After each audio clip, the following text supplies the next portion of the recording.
Hi everyone, my name is Tess Dwyer and I live in the Bettendorf area. I teach first grade at Hopewell Elementary in the Pleasant Valley School District.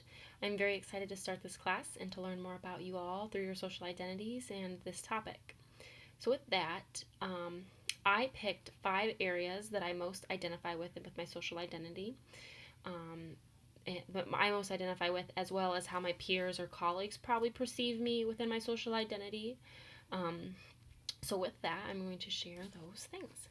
So the first one I saw was like where you are from and how that really builds your social identity. So I am not originally from Bettendorf. I've only lived here for about 3 years. I originally grew up in a small rural farming area. I grew up on a farm. So what I picked to represent that was my dad's old farming hat. It says curry on it. So I picked this as a representation of my background. Being from a small rural area is much different from being in a suburban area where I currently live.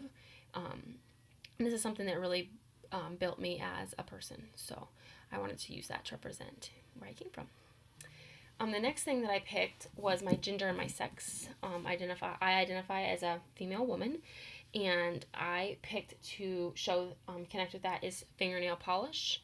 After I picked that, I kind of second guessed myself on picking it because fingernail polish doesn't just have to connect with a female woman, but it's just something that I found important to me, and I love getting my nails done, so that's something new about me if you didn't know that.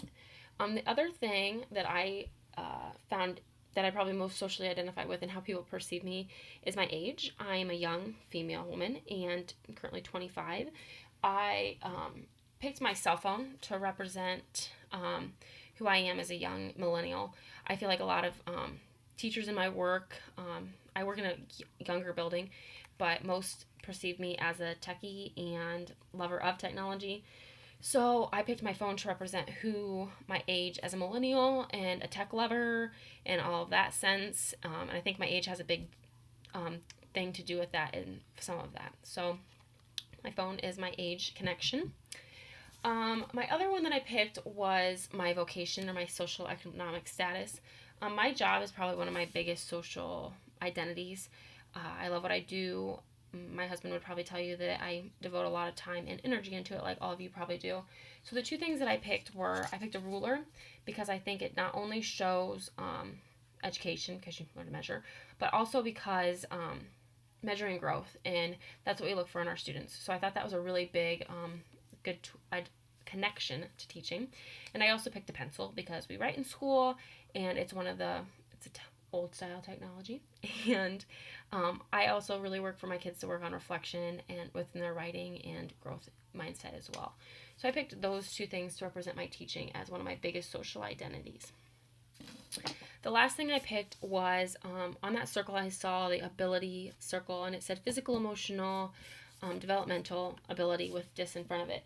And when I think of how I perceive myself the most, often in the best way I perceive myself is when I'm being physically active. I find myself to be a very physically active person. So to connect with my physical ability, I put a running shoe because I absolutely love being active, and it's something I do daily to help myself and to be happy for those around me and be in a good mood. So I picked a shoe to represent that. So those are my big 5 social identities that I found most important about myself: where I'm from, my age, my gender and sex, and my job, and lastly, my physical activity. So I really look forward to hearing what everybody else shares and seeing how this class goes. Thank you.